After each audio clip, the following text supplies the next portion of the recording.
Hello everyone, Santos here with RedBird Technology Solutions. We're at Blessed Hope Church in West Dallas, Wisconsin. We are setting up a Wi-Fi network for them.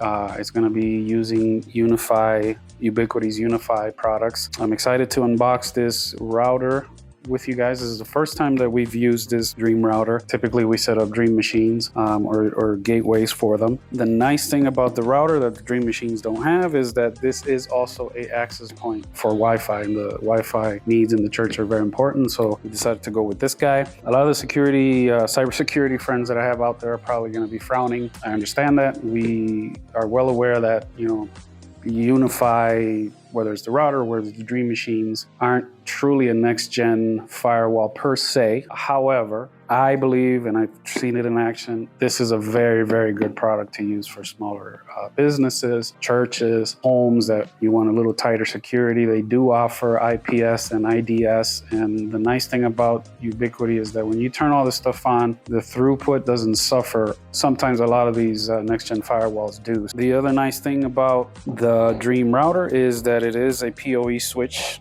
as well in the back, which really makes things easy and nice to work with when you're setting up these PoE access points. Without further ado, let's just get this open and let's see how it looks. They do a nice job of packaging these guys, which is always cool and we appreciate.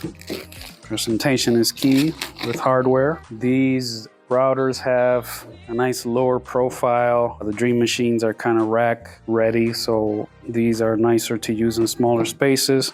There you go. And that's really all there is to it. They do a very well job with design. All their products are just very, very neat looking. If you could see this from your vantage point, this is kind of looks like an Alexa or a Apple Home device. Has the PoE switches in the back. That's all there is to it. It runs, again, it's a router. It runs the UniFi network app, which is what we use to manage all these access points and manage all the security features and all that stuff that we're going to set up with it. So we'll take some footage of us installing this stuff, and hopefully you guys will take a look at this and even try it out.